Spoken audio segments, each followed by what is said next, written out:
예, 우리가 5번째 계명에 대하여 은혜를 나누고 있습니다. 우리가 저번 주에는 143페이지까지 했죠. 그죠? 오늘은 144페이지까지 해야 되는 내용의 말씀인데, 이 내 부모를 공경하라라고 하는 것은 우리가 둘째 돌판에서 첫 번째 계명이죠.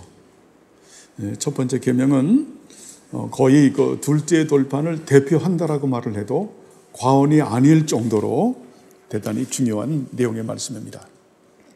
우리가 첫째 돌편은 그 4계명이 대표한다라고 말씀을 드렸죠. 그죠? 안식일을 기억해서 거룩히 지킨다. 왜냐하면 우리가 성도의 주일인, 성도의 안식일인 주일날 모여서 우리는 하나님만 받들어 섬기고 우리가 바르게 하나님께 예배를 드리고 하나님의 이름을 높이기 때문에 그 모든 우리가 의식 예배를 주일날 드리게 되죠. 이 둘째 돌판에서는 부모를 공경하라라고 하는 것을 가지고는 이제 실제 부모님을 공경하는 것을 가르치시면서도 이제 그것을 표상으로 해서 우리가 하나님께서 세우신 이 권위를 존중할 것에 대한 그런 내용의 말씀이죠. 자, 하나님께서 세우신 이 권위, 하나님께서 세우신 이 질서를 우리가 존중해야 된다라고 하는 겁니다. 이 부분은 그 법적인 부분을 많이 다루고 있음을 볼 수 있습니다. 그래서 그리스도인은 신성한 법인, 우리가 그 신적 규례, 신적 권위인 예수 디비눔을 소중하게 여기죠. 그러면서도 또 우리들은 어때요? 시민 정부의 법을 소중하게 여기는 이런 시민 정부의 법을 또 소중하게 여기지 않으면 안 되고, 근데 이 시민 정부의 법이 십계명에 위배가 되지 않아야 되겠죠.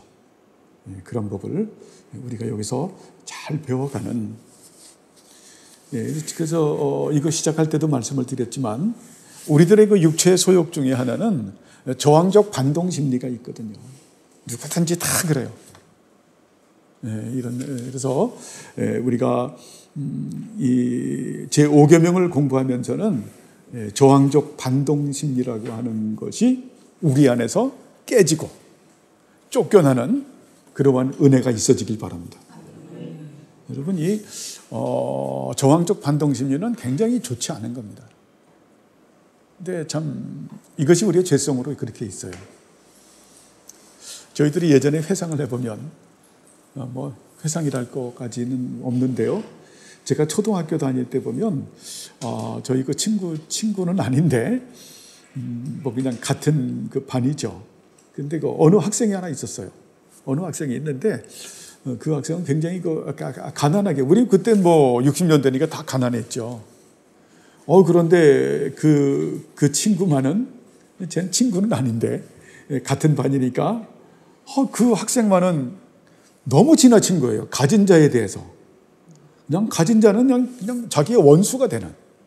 그래서 조금이라도 가지고 있는 그런 사람들, 가지고 있는 뭐 그부들, 그러면 그들에 대해서 그냥 굉장한 저항적 반동 심리를 가지고 그렇게 행동을 해서 아주 모가 나는 행동을 하는. 그래서 그런 부분을 보면서 어릴 때도 저건 좀 제가 너무 얼마나 힘들까, 힘든 삶을 사는. 우리가 또 과정 여러분들도 과정을 거쳐오면서 보면 이 저항적 반동 심리를 우리들도 다 가지고 있는데, 특별히 그 부분을 많이 가지고 있는 분들이 굉장히 힘들게 사시는 것을 볼 수가 있죠. 그러면서 또 이 저항적 반동 심리로 이 질서가 깨지게 되는. 우리가 흔히 보게 되면 뭐 그 관공서 뭐 경찰들도 그렇고 보면 뭐 그냥 또 이상하게 행동하는 분들, 119 구급대원들에게 막 그냥 이상하게 행동하는 부분들, 뭐 다 그런 건 아니지만 그렇게 하는 부분들, 뭐 기타 등등 많죠. 기타 등등 사회적인 여러 가지 문제들도 많이 있고, 또 교회에서조차도, 또 가정에서조차도, 학교에서조차도 이런 하나님께서 세우신 권위와 질서가 무너지게 되자, 그런, 여러분, 권위와 질서가 무너지게 되면 뭐가 무너지냐면 교리가 무너져요. 교리가, 진리가 무너지기 때문에 이 부분은 심각한 것이다. 그래서 우리는 이 내 부모 공경을 통해서 우리가 그런 부분들을 잘 공부를 하고요. 그러면 여기서 이제 그 토마스 카트라이트 선생님은 이 부모 공경을 가지고 이 권위에 대해서 아주 디테일하게 말을 합니다. 아주 자세하게 말씀을 하는데 자세하게 적용까지 해가면서 우리가 실생활에서 잘 응용할 수 있도록 그렇게 하는데 계속 한번 따라가 볼 수 있도록 그렇게 하겠습니다. 자, 144페이지 맨 위에부터죠. 자, 이것과 관련해서 윗사람들이 그들의 아랫사람들을 향해서 행해야 할 의무는 무엇인가? 여러분들이 답변해 보시죠.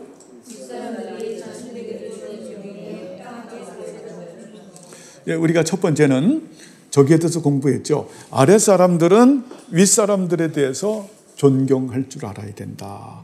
예? 그리고 하나님께서 세우신 이 권위에 순종해야 된다라는 부분으로 우리가 포괄적으로 공부를 했는데요.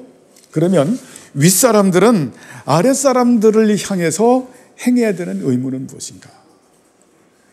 그것은 바로 윗사람들은 자신들에게 주어진 명예, 이거 하나님께서 주어진 명예거든요. 여기에 합당하게 자세를 갖추는 거예요. 윗사람은 윗사람다운 그런 자세를 갖춰야죠.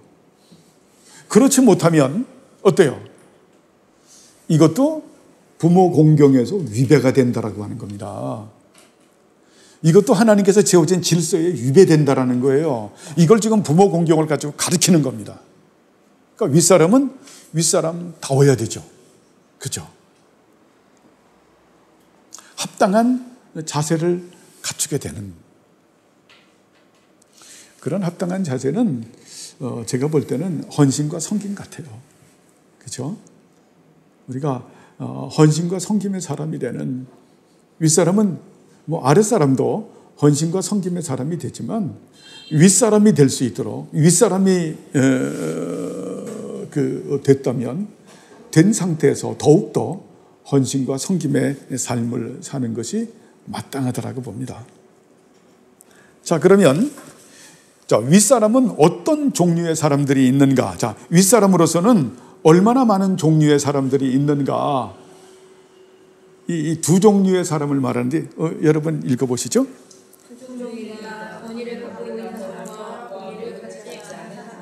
예, 이제 윗사람이 있는데 권위를 가지고 있는 사람과 권위가 주어지지 않는 사람들이 있죠. 그죠? 자, 권위라고 하는 이런 어떤 직분이 주어진 사람들과 어떤 때는 이 오소리티라고 하는 이 권위가 주어지지 않는 사람들이 있다.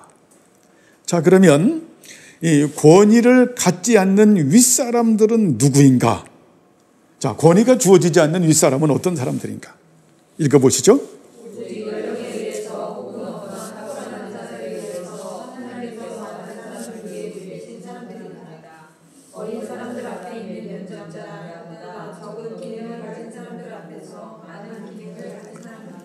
자, 권위는 주어지지 않았어요. 권위, 어떤 오소리티, 권세가 주어지지 않았지만 윗사람인 사람들이 있다라고 하는 겁니다. 이것은 연령에 의해서, 그래서 우리가 잠언서에도 보면 어때요? 머리가 새인 노인 앞에서 우리가 존중해야 될 것을 말씀하죠. 우리보다 연령이 높은 사람들, 그런 사람들을 우리는 존중해야 되는 그런 우리가 의무와 책임이 있는 거죠. 굉장히 중요하잖아요.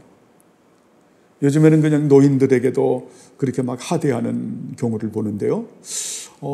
저는 지하철 탈 일이 별로 없어서 요즘엔 못 봤는데, 옛날에도 보면 그 지하철에 보면 그냥 그 노인분들이 막 해도 그냥 젊은 사람들이 그냥 확 해서 보호하지 않고 막 이런 걸 보면 그건 아니죠.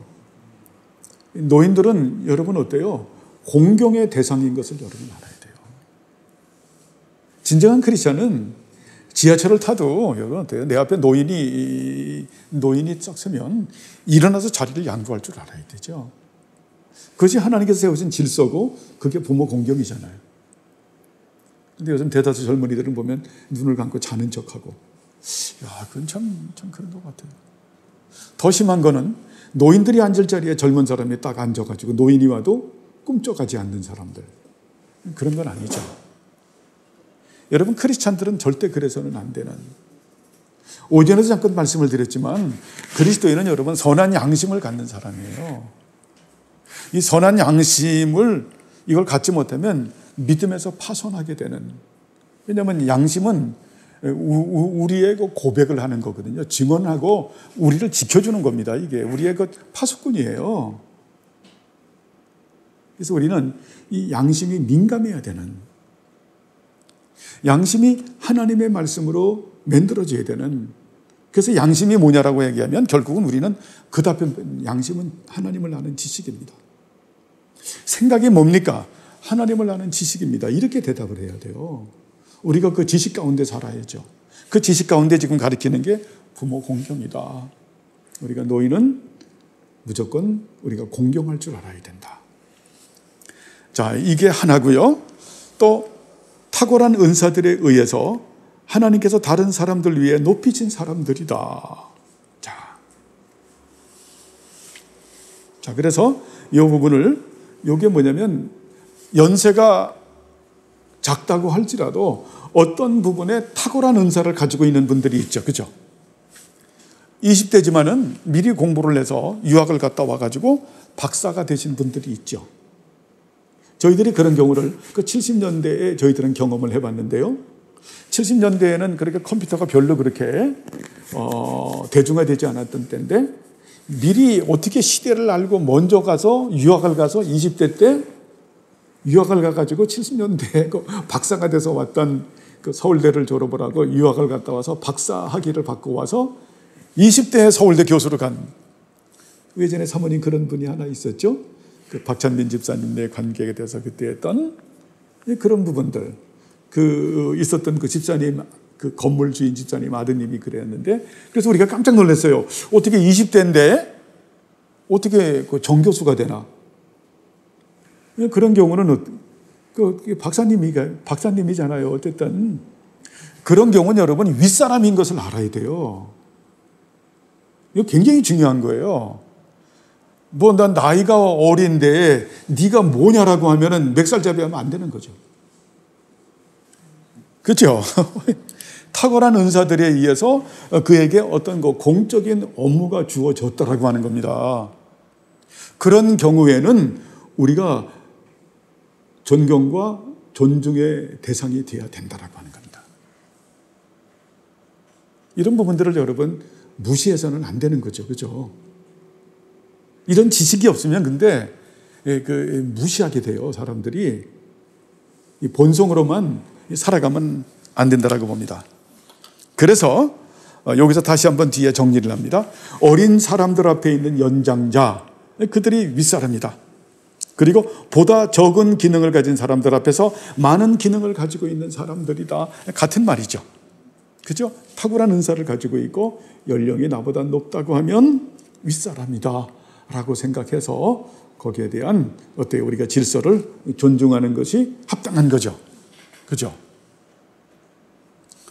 간혹 가다가 그 TV에서, 아니 그 이제 뭐 보면 TV고 매체에서 보면 그 지하철에서 막 그냥 막 싸우는 그런 경우들을 보죠. 저는 뭐 지하철 그 스마트폰요 같은 경우는 그 젊은 그 20대 여자가 60대 할아버지를 막 스마트폰으로 때리는데 막 피가 막 나고 막 욕을 막 하고, 그런 경우는 참 여러분 그런 참 험악한 거죠. 그죠? 그런 일이 있어서는 안 된다. 그런 사회는 여러분 이미 망가진 사회예요. 끝난 사회임을 볼 수 있습니다. 어떤 일이 있더라도 여러분 연장자 앞에서 공손하고, 또 하나님께서 은사를 허락하셔서 적은 나이지만은 어떤 공적인 직분을 허락했으면 그 앞에서 우리가 존중할 줄 아는 그러한 우리들이 되길 바랍니다. 그건 굉장히 중요한 자세예요.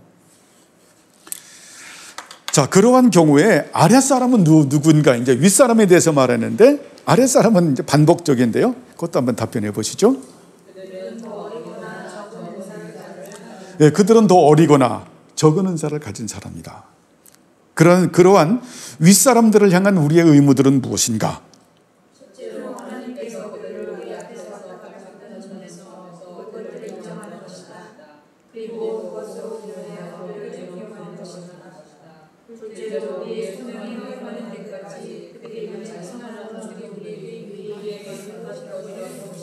그렇죠. 첫째로 하나님께서 그들을 우리 앞에서 발탁하셨다는 점에서 그것들을 인정하는 것이다. 중요하잖아요.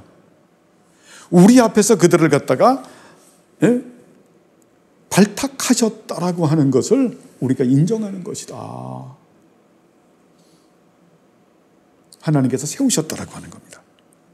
자, 그리고 그것으로 인하여 그들을 존경해야 된다.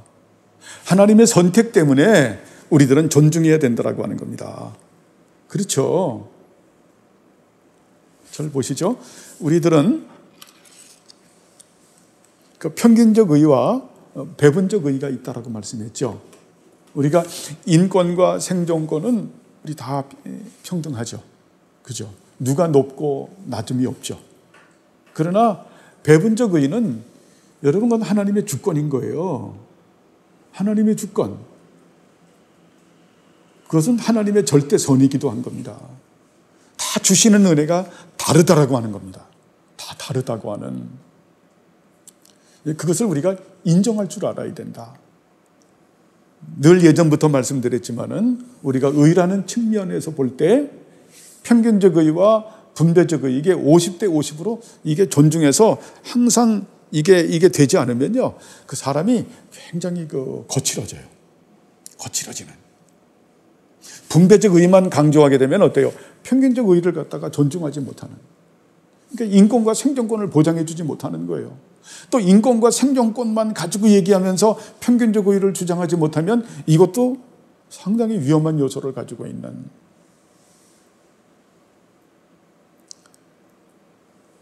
분배적 의만 가지고 잘못하면 어때요?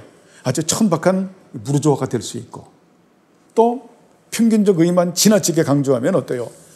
상당한 어떤 저항적인 프롤레타리아적인 그런 이데올로기즘을 가질 수 있다. 우리는 둘을 갖다가 어때요? 잘 균등하게 가지고 있는 거예요. 어찌 보면 좌도 아니고 우도 아닌 아주 적정하게 가지고 있는 하나님의 주권을 갖다가 잘 우리가 인정할 줄 아는, 모든 사람들을 다 존중하고 사랑하면서도 또 어때요? 하나님께서 하나님의 영광을 위해서 역사를 지어져 가는데 세웠던 어떤 탁월한 은사를 갖고 있는 분들을 또 우리가 존중할 줄 아는. 그 이유가 이 둘째입니다. 우리의 소명이 허용하는 데까지 그들이 가진 선한 은총들이 우리에게 유익한 것이라고 여기는 것이다. 유익한 것이라고 하는 것은 바로 뭡니까? 하나님의 선물로 우리가 여길 줄 알아야 된다는 거예요. 그렇죠? 여러분, 저항적 반동 심리를 갖게 되면 하나님의 선물을 우리가 다 어때요? 깨트려 버리는. 그렇죠?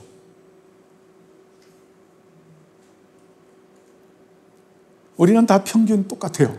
그런데 하나님께서 분배적 의로 어떤 분에게 특별한 은사를 허락하셔서 어떤 권위를 주시면 그것을 존중하는 것이 마땅하다. 그것은 우리의 유익을 위해서 주신 것이다. 참 이게 잘 안 되는 이유가 그 은사를 갖고 있는 분도 그게 공동체를 위해서 또 그렇게 안 쓰는 거예요. 보면 자기 잘났다고 하다 보니까. 그거 아닌 거죠. 그죠? 그거 아닌 거예요. 이제 우리 가운데도 우리의 이제 후손들이, 우리의 아들들과 딸들이 또 어떤 하나님께서 은사를 주셔서 어떻게 쓰실지 모르는데요. 잘 가르치셔야 돼요. 잘 가르치셔야 되는.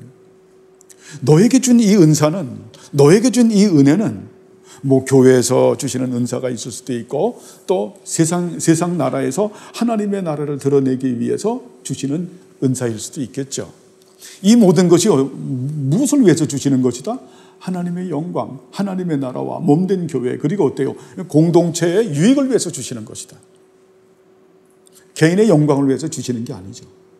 공동체의 유익을 위해서 주시는 것이다.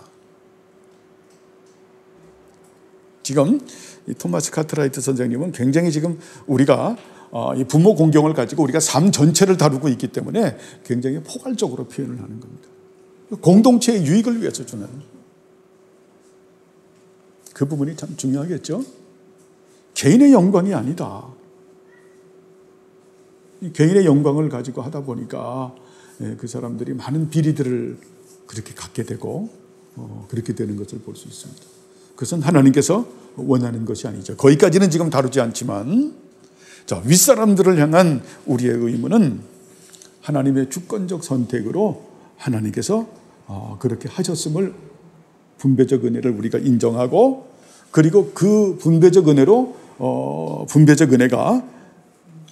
그것이 은혜를 우리가 하나님의 선물로 여길 줄 알아야 된다는 거예요. 자, 그러면 우리들에게 향한 윗사람들의 의무는 무엇인가? 이제 우리가 하나님의 선물로 여기는 그런 윗사람들의 의무는 무엇인가? 읽어보시죠. 예.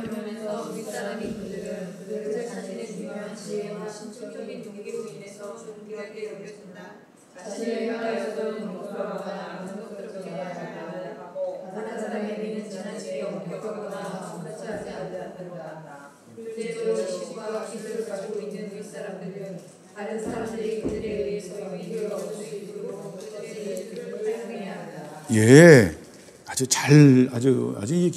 이 토마스 카트라이트 선생님은 아주 그냥 중용을 잘 지켜요. 아랫사람들은 어떻게 해야 되고 윗사람들은 어떻게 해야 된다라고 하는데, 이제 여기는 자, 윗사람들의 의무는 무엇인가? 그들은 어떻게 살아야 되는가?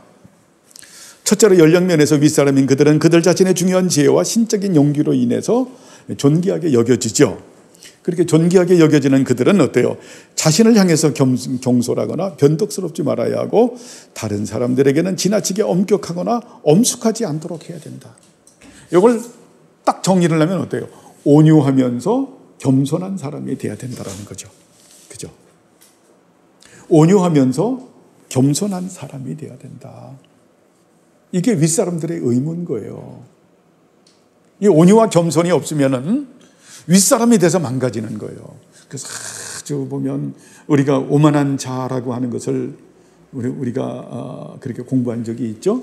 오만한 자라고 하는 것은 아주 자기중심적이고 이기적이고 권위적이고 독선적이고 위선과 외식이고, 또 어때요?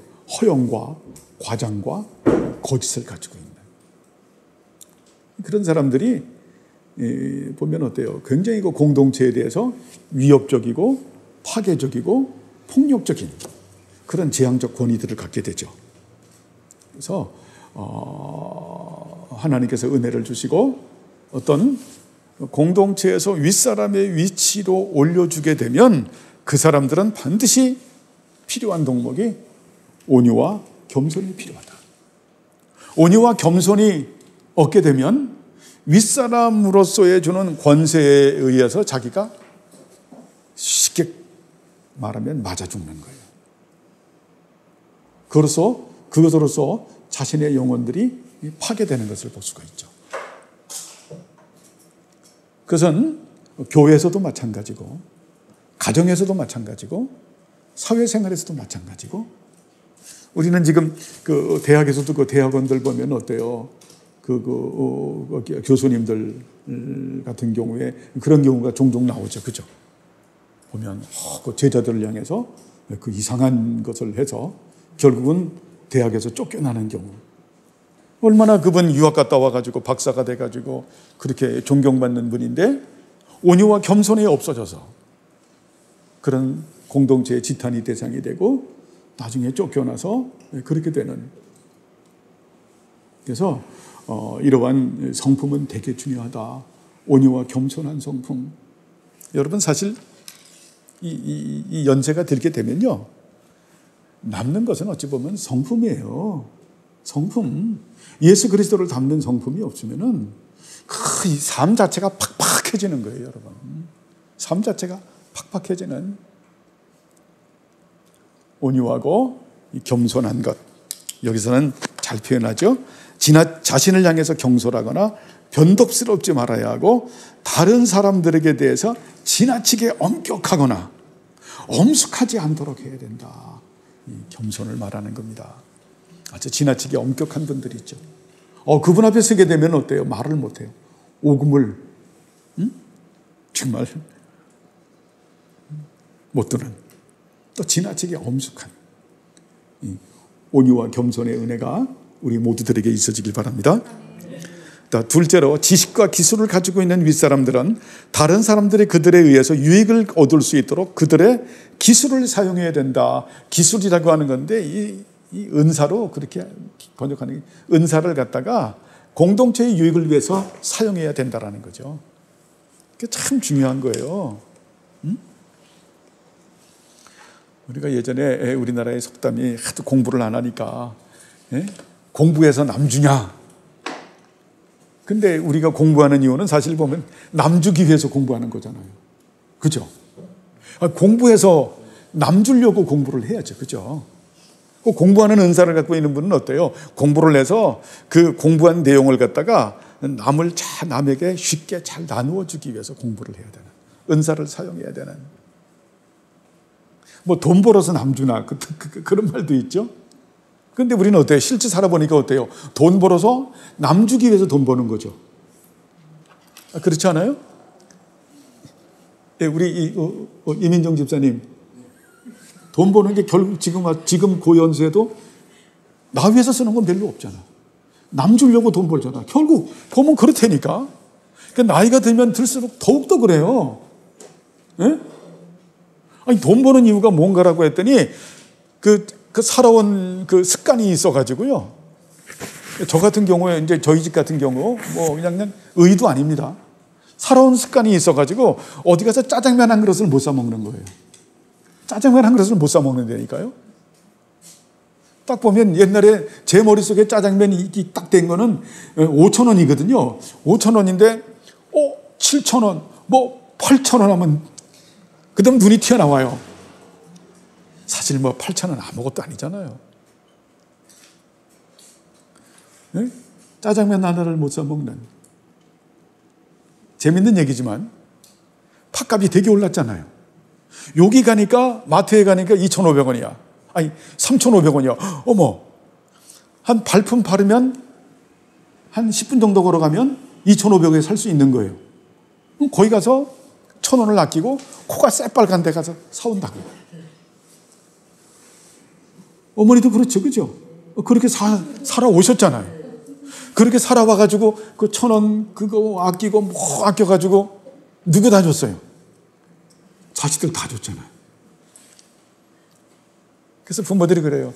새끼가 원수다. 응? 그렇지만 그 왼수 같은 새끼가 없는 게 또 얼마나 힘들고, 또 나누어 줄 수 있는 게 얼마나 감사하고. 응? 여러분, 우리가 돈 버는 것은 나 쓰려고 사실 버는 게 아니더라고요. 나 위해서 쓰는 게 별로 없어요. 없어요. 다 어때요? 남 주려고. 여러분, 애시당초 그렇게 맘먹길 바랍니다.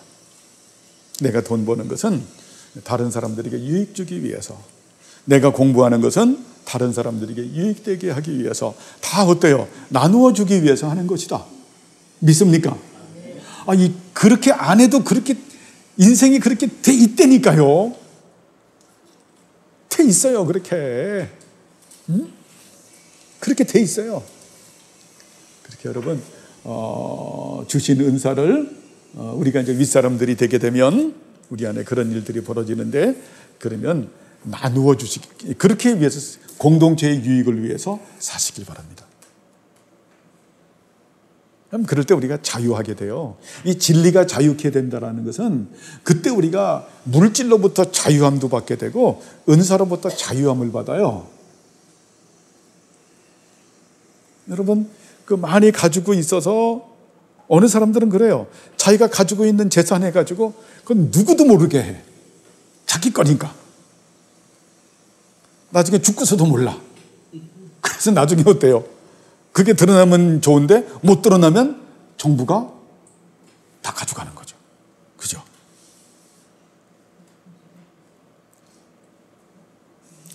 저희 어머님이 예전에 말씀하는데, 저희 먼 친척 어른이셨대요. 한 60년대의 그런 말씀입니다. 그 어른인데 돌아가시니까 이제 옷도 정리해야 되잖아요. 그랬더니 여기 보면 여기에 그냥 돈 그냥 꼬깃꼬깃 여기에 꼬깃꼬깃, 사타구니에 꼬깃꼬깃, 야, 벽에 꼬깃꼬깃. 침대 밑에 우리 이점순 어머님 돈 안 숨겨놨죠? 예? 여러분, 자유하시길 바랍니다. 자유하시니. 우리에게 주신 모든 그런 은사들, 모든 그 은혜들은 하나님께서 너도 누리면서 나누어 주라고 주신 거예요. 이게 바라크의 복이 그거예요. 예? 너도 누리면서. 그래서 지나치게 이런 깍쟁이로 사는 것도 바람직한 게 뭐예요? 자학하는 거예요. 너도 사치는 아니지만 적당하게 누리면서 나누어주고 살아라. 나누어주고. 근데 이제 우리 어머니 세대도 잘 안 되고, 우리 장로님 세대도 안 되고, 저희 세대도 잘 안 되는 것 같아요. 적당히 누리는 게. 그게 참 잘 안 되는 것 같아요. 왜냐면, 뭐 두 어르신께서는 더 잘 알겠지만, 저희도 그 밑에 세대로서 어때요? 가장 근검절약하는 것을 몸에 익숙하게, 그게 몸에 맞기 때문에, 그게 맞아서 조금이라도 뭐 좀 약간 물질을 갖다가 뭐 이렇게 쓴다 그러면은 그게 옷에 맞지 않는 거예요. 몸에 맞지 않는.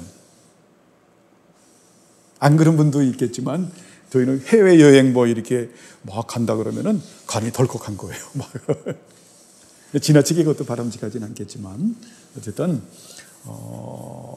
우리에게 주신 은혜는 어때요? 하나님의 영광을 위해서, 그리고 다른 사람들을 위해서, 공동체의 이익을 위해서 주신 것이다. 이것으로 여러분 자유하시기를 바랍니다. 그게 자유로운 거예요. 그게. 예? 그게 자유한 겁니다. 저는 기도하면서 그래요.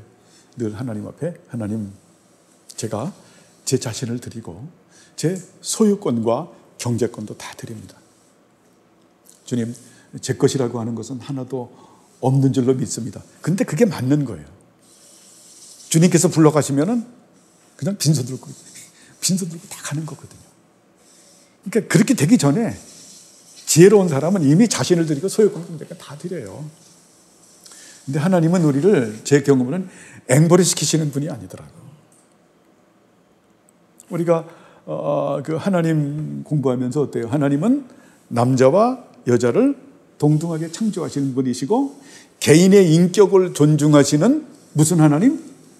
제1위 형제님, 개인의 인격을 존중하시는 족장들의 하나님, 공동체를 존중하시는 무슨 하나님? 이스라엘의 하나님. 양면성을 가지고 있잖아요. 하나님은 개인의 인격을 존중하세요. 그리고 공동체의 하나님이신 이스라엘의 하나님이시죠. 이것을 어때요? 적정하게 맞춰가시는 분이에요. 결코 앵벌이 시키시는 분이 아니시다. 그렇게 해서 늘 제가 말씀드리지만, 그렇게 해서 항상 균형 잡힌 삶을 살아가시기 바랍니다. 하나님 영광을 위해서 가정도 잘 꾸리고 자신도 어때요? 아주 품위 있는 삶을 살아야 되잖아요. 예수 믿는 사람이 그냥 어때요? 그냥 참 품위 있는 삶을 안 살면 안 되잖아요. 그죠? 예? 품위 있는 삶도 살고, 예?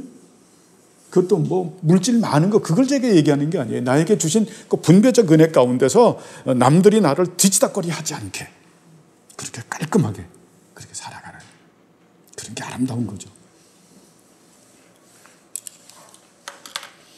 자, 그리고 그러면 권위를 가진 윗사람은 누구인가? 이제 권위가 없는 윗사람에 대해서 말씀을 했는데, 이제 권위를 가졌다라고 하는 것은 무엇을 말하냐면 공적인 직책을 받은 사람들은 누구인가라고 하는 것만. 이제 퍼블릭한 그러한 직책을 받은 사람들은 누구인가라고 하는 겁니다. 읽어보시죠.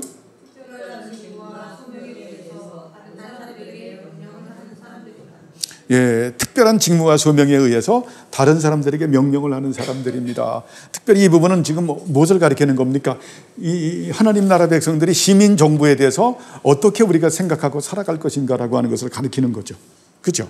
특별한 직무와 소명에 의해서 다른 사람들에게 명령을 하는 사람들이다. 자, 그러면 아랫사람이란 무엇인가? 자, 아까 그 공적인 직책을 받은 사람들은 공적인 업무를 받은 사람들이죠. 자, 국가 위정자들을 말하잖아요.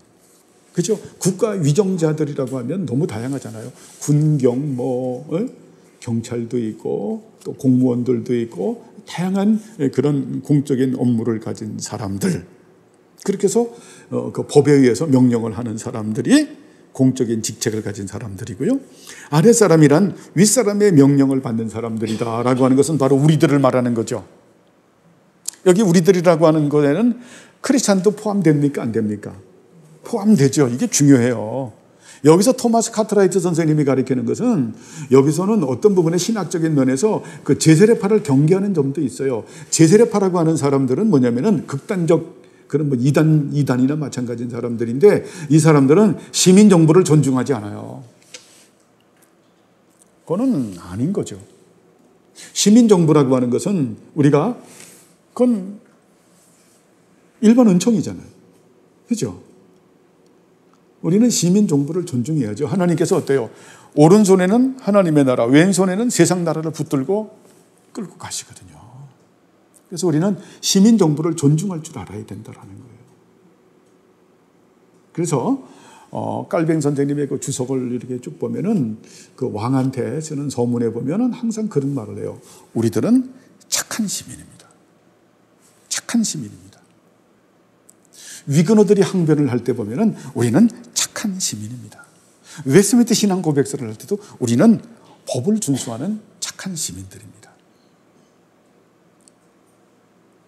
위그너들을 향해서 위그너들을 갖다가 얼마나 많이 저거를 죽입니까? 학대를 하고 로만 캐톨릭하고 그들과 손잡은 그런 그 권위를 가진 자들이.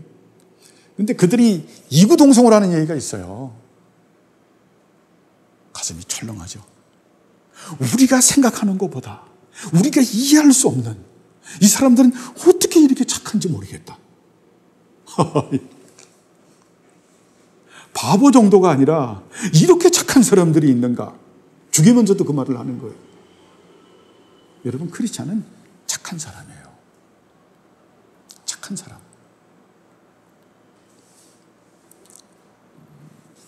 여러분도 마찬가지겠지만 저도 늘 기도하면서 제가 하나님 앞에 섰을 때는 완전하신 하나님 앞에서 제가 죄인이지만 하나님께서 저를 봤을 때 제가 착하고 충성된 종이라고 하는 칭호를 받기를 바랍니다. 착한 토브, 야타브라고 말을 했죠. 착하다. 그 부분도 여러분 많이 말씀드렸잖아요. 우리가 생각이 착하고 마음이 착하고 의지가 착하고 눈, 귀, 입술, 손과 발이 착한, 그리고 충성된 진정 어린 마음을 가지고 충성을 다해서 하나님과 동행하고 하나님의 거룩한 사역에 참여되고 그러면서 하나님 앞에 인정받는 우리가 되길 바랍니다. 인정받는 게 착하고 충성된 종이 되는 거예요. 그래서 착한 그리스도인들은 그 시민 정부에 대해서도 우리는 존중하는 사람들이다. 왜? 하나님께서 주권적으로 세우신 이런 질서이기 때문에 우리는 존중한다. 근데 거기에 대해서 우리가 십계명의 위배가 됐을 때는 그 부분은 다르죠. 우리가 저번에도 공부했지만 십계명의 위배가 됐을 때는 우리가 저항할 수 있다. 근데 저항하는데 무엇을 가지고 저항한다? 다 저항하는 것이 아니라 거기에 대해서 저항할 수 있는 권리를 가지고 있는 사람들, 거기에 대해서 은사를 가지고 있는 사람들, 그들이 어때요? 정치인들을 말하는 거죠. 그죠? 법을 가지고 있는 분들. 그죠? 국회. 네? 이런 분들을 말하는 거죠. 뭐 크리스찬들이 나가서 함부로 뭐 데모를 하고 이런 것은 아니다. 항상 하나님은 그런 부분도 어때요? 질서와 절도를 세우고 있다. 그래서 이 질서와 적정이 너무너무 중요한 거예요. 이런 부분들이 없으면 여러분 우리가 다치는 거예요. 영혼이 다쳐요. 태극기 집회 나가서 촛불 집회 나가서 결국 돌아올 때는 뭐만 가져요? 마음에 많고 분노만이 가득 차 있는, 상대방 그 반대 세력에 대해서 어때요? 그냥 증오와 분노만이 가득 차 있는, 서로가 하나님의 형상이 다 파괴가 되는, 그래서 하나님께서 법을 세우시는 거예요. 질서를 세우시는 거예요.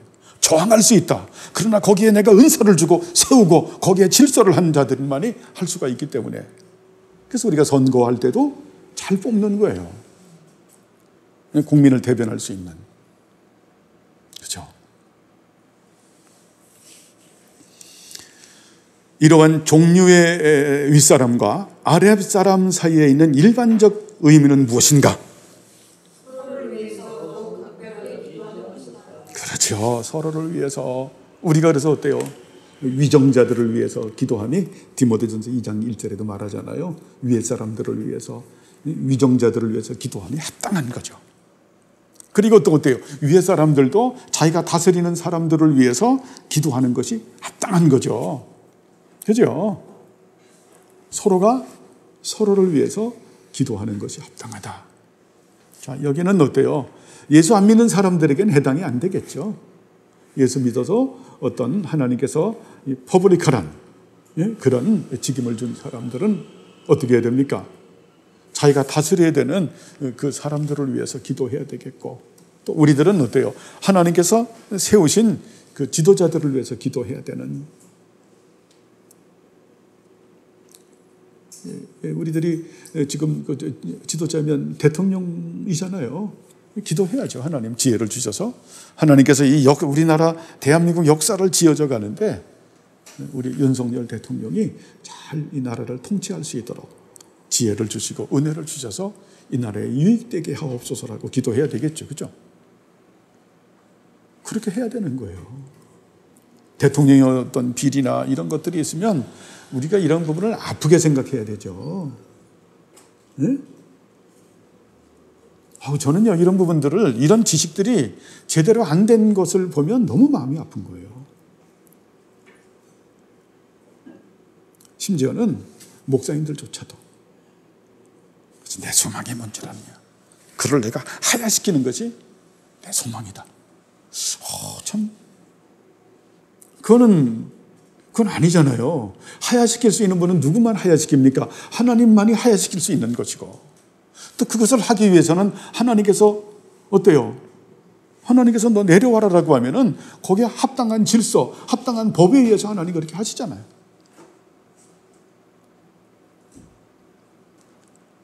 여러분, 이 질서는 대단히 중요해요. 질서는 우리가 창세기 1장, 2장을 봤지만 창조의 질서를 말하기 때문에 오도라고 하는 시간의 질서, 공간의 질서, 땅의 질서 말씀을 드렸잖아요. 그렇죠? 땅의 질서가 뭡니까? 생육하고 번성하고 땅에 충만하고 땅을 정복하고 땅을 다스리는 청지기의 질서잖아요. 안식일의 질서잖아요. 생명의 질서잖아요. 은혜의 질서잖아요. 영생의 질서잖아요. 순종의 질서잖아요. 사랑의 질서잖아요. 구속주 하나님인 예수 그리스도의 그 거룩한 사역에 의한 또 우리가 구속의 질서 가운데 살아가야 되잖아요.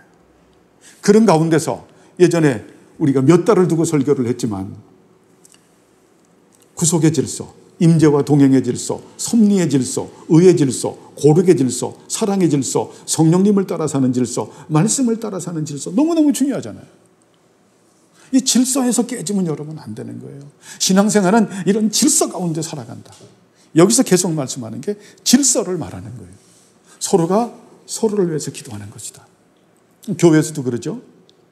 저도 우리 주명교회 성도님들을 위해서 하루도 빠지지 않고 기도해요. 왜냐하면 그게 하나님께서 세우신 질서이기 때문에. 또 여러분들도 저를 위해서 기도해야 되죠. 우리가 다 서로가 서로를 위해서 기도해야 되죠. 왜? 우리는 지체니까. 그렇죠? 대단히 중요하죠.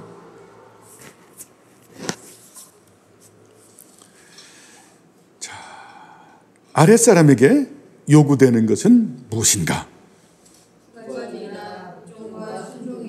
예, 복종과 순종이 필요하죠. 그죠? 왜냐하면 하나님께서 세우신 질서이기 때문에. 자, 그러면 이제 복종과 순종에서 여러분들이 그러면 이래도 복종하고 이래도 순종해야 됩니까? 라고 하는 것을 여기서 이제 이미 말씀 나오니까 이제 조금 기다리면 의문점도 좀 풀어집니다. 자, 복종이란 무엇인가?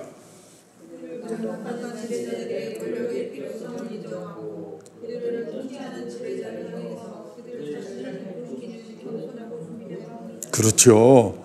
그들을 감독하는 지배자들의 권력의 필요성을 인정하고, 권력의 필요성이 필요하잖아요. 권력의 필요성이라고 하는 것은 통치와 질서를 말하는 거죠. 그죠? 그리고 그들을 통치하는 지배자들을 향해서 그들 자신을 복종시키는 겸손하고 준비된 마음이다. 여기는 그 복종에는 그 수동적인 복종과 능동적 복종이 나오죠. 그죠? 그들을 감독하는 지배자들의 권력의 필요성을 인정하는 것, 이것은 수동적이죠. 그리고 그들을 통치하는 지배자들을 향해서 그들 자신을 복종시키는 겸손하고 준비된 마음, 이것은 좀 능동적인 거죠. 여러분, 우리가 수동적인 부분들, 권력의 필요성을 우리가 겸허히 받아들이는 수동적인 것도 필요하지만 또 어때요? 그 지배자들을 향해서 자신을 복종시키는 겸손하고 준비된 마음도 필요한 거죠. 자, 그들을 가지고 하나님께서 통치와 질서를 세울 때 어떻습니까? 좀 더 능동적으로 겸손되고 준비된 마음으로 거기에 호응을 하고 참여하는 것도 참 중요한 거죠. 그렇죠? 수동적인 것과 능동적인 것을 가지고 있다. 수동적인 것만 말한다고 하면 제로 포인트예요. 그러나 능동적인 것까지 한다고 하면 플러스 10포인트죠. 그죠? 크리스찬은 좋은 시민이기 때문에 시민 정부에 어때요? 거침돌 되는 사람들이 아니죠. 네, 그렇기 때문에 우리들은 능동적인 마음을 가지고 선한 정치라고 하면 우리가 거기에 대해서 능동적 참여를 할 줄 아는 사람들이죠. 그죠? 예를 들어서 우리가 작년에 많이는 못했지만은 그 터키 튀르키예 그 지진이 났을 때 참 그래요. 그 좀 너무 큰 불행을 당했으니까. 근데 그 터키라고 하는 그 당시 외교적으로 티르크, 쉽게 우리 터키라고 하도 얘기하다 보니까 티르키예라고 지금은 그렇게 부르나요? 티르키예라고 부르는데 우리 그 교회들이 그렇게 직접 하려고 하니까 외교적으로 그것은 절대 안 받는다. 왜? 티르키예 그 정부 자체가 무슬림 계통이기 때문에 교회에서 하는 거 받지 않는다. 그래서 대한민국 정부를 통해서 받는다. 그래서 우리 합신교단도 그러면은 우리가 총회에다가 그것을 지교회들이 납부해 주시길 바랍니다. 그리고 우리 총회에서 모아서 그렇게 우리 정부에다 주고 정부에서 정부가 얘기를 하니까 했으면 좋겠습니다라고 하니까 우리 교회들이 어때요? 그러면 자발적으로 하는 거죠. 그래서 우리도 많이는 못했지만 그렇게 해서 이런 경우는 이게 능동적 순종이라고 하는 겁니다. 아시겠죠?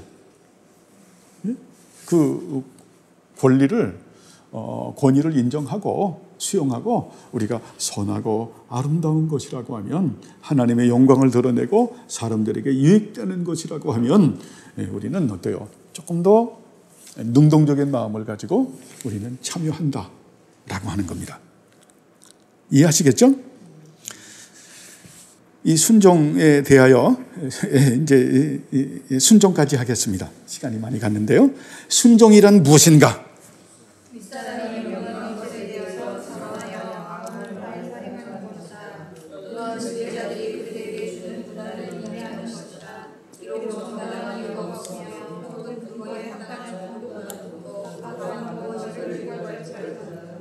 아멘. 지금 이 말씀을 이거를 지금 하는 이 토마스 카트라이트 이때는요, 시민 정부가 우리처럼 그렇게 자유로운 때가 아니에요. 예? 예, 그때의 시민 정부라고 하면 로만 캐톨릭으로부터 그 학대를 받고 핍박을 받는 정말 그 당시에 그 보면 굉장히 그 살벌한 그런 시대임에도 불구하고 지금 쉽게 말하면은 그 토마스 카트라이트 선생님 같은 분들은 그 사도 시대 때에 갖고 있었던 그 정신을 가지고 말하는 거예요. 로마서나 우리가 그 에베소서, 베드로전서 다 마찬가지거든요. 그때 갖고 있는 우리가 원론적 정신을 가지고 말하는 겁니다. 그래서 이거는 우리가 절대적 진리라고 말할 수가 있어요. 어떤 상대성적인 진리를 가지고 얘기하는 것이 아닙니다. 자, 윗사람이 명령한 것에 자원하여 마음을 다해서 행하는 것이다. 이것은 뭡니까? 능동적으로 우리가 순종할 줄 알아야 된다. 또는 지배자들이 그들에게 주는 고난을 인내하는 것이다. 자, 고난이 있다고 할지라도 그것이 바르고 정당하다고 하면 우리가 어때요? 능동적으로 순종할 수 있어야 되겠죠. 그죠? 비록 정당한 이유가 없으며 혹은 근거에 합당한 정도보다도 더 과도한 무엇을 요구할지라도 말이다 라고 말합니다. 이것은 이 원문을 보면 그런 내용을 말하는 거예요. 일단은 무리하더라도 일단은 순종하고 그리고 그 부분을 개선해 나갈 수 있는 방도를 찾아야 된다는 거예요. 자, 비록 정당한 이유가 없으며 혹은 근거에 합당한 정도보다도 더 과도한 무엇을 요구할지라도 말이다라고 하는 것은 이게 번역이 좀 그런데요. 일단은 순종을 해라. 그러면서도 그걸 개선해 나갈 수 있는 방도를 찾아야 된다라는 거예요.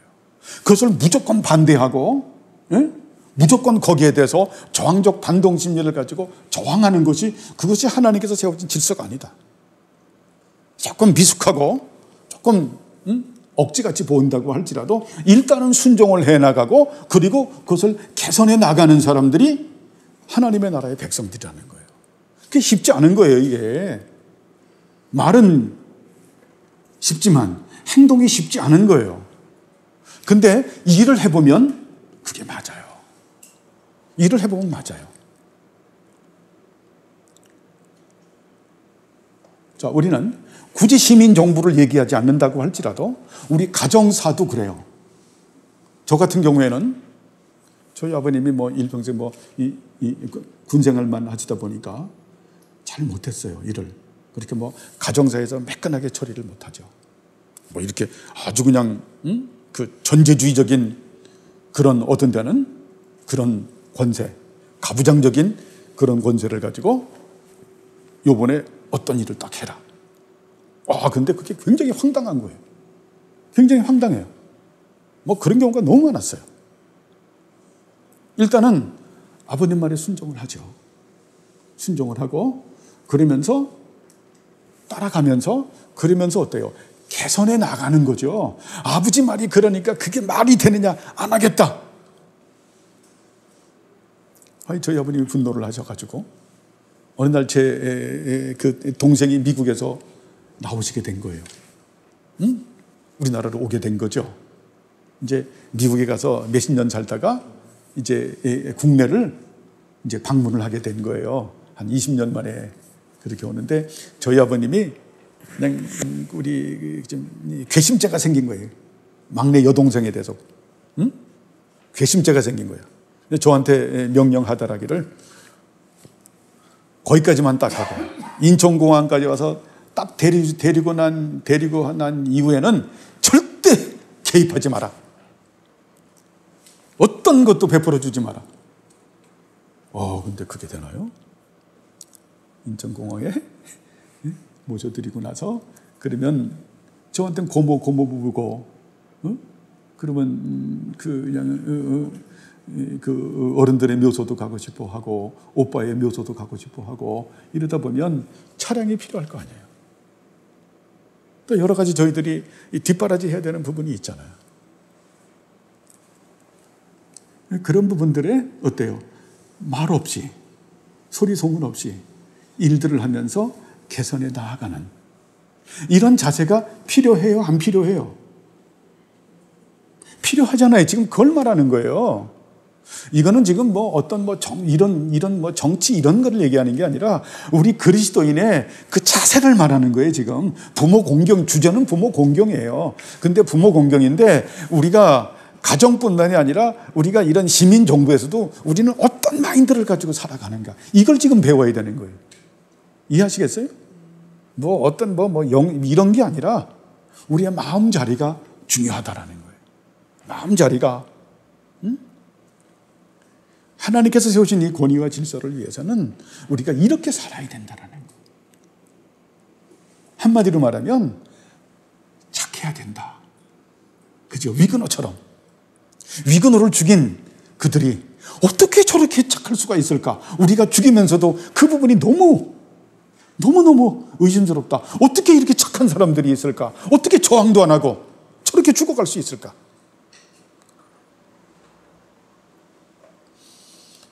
바보 같지만 위그노의 후예가 바로 여러분 퓨리탄이고, 퓨리탄의 후예가 우리 주명교회 성도들이에요.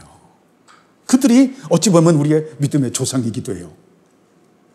그 위그노들은 에큐메니컬 신경을 받은 사람들이죠. 그죠? 그들의 후손들이에요. 그리고 그들이 퓨리탄들에게 퓨리탄을 만들어줬고, 퓨리탄은 표준 문서를 만들어줬고, 그렇게 해서 그 정치가 우리들에게까지 그렇게 오게 된 거죠. 그죠? 그래서 이 부모 명경을 가지고는 여러분, 우리가 착한 사람 되길 바랍니다. 그죠? 착한 사람 되는, 진짜 여러분 이 착한 사람 되려고 하는 이 소원이 정말 우리에게 있어지길 바랍니다. 저도 이제 그 70이 이제 뭐 옛날 나이 같으면 70이잖아요. 근데 해서 저는 지금 그 장로님 권사님 빼고 여러분들이 느끼는 착함하고 저하고 강도가 달라요.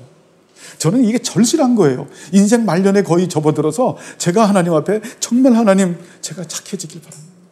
제가 정말 착해지길 바랍니다. 제가 정말 착해지길 바랍니다. 그래서 조금이라도 착하지 않는 생각, 착하지 않은 마음을 먹으면 제가 얼마나 절절히 기도했는지 요새는 그러면 심장이 아파요. 착해지는. 여러분, 이 5계명을 가지고는 너희들 착해. 내가 착하니까 너희들도 착해라. 여기까지 하겠습니다. 착한 우리 모두가 되길 바랍니다. 네, 기도하시겠습니다. 하나님 아버지여, 감사를 드립니다.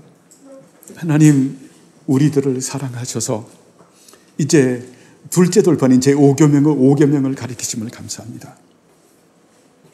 정말 우리가 하나님 앞에서 하나님께서 세우신 권위와 질서에 순종하며 적정과 절도를 지키며 진정 하나님 앞에서 착해지는 우리 모두가 되게 하옵소서. 예수님의 이름으로 감사하며 기도드리옵나이다. 아멘.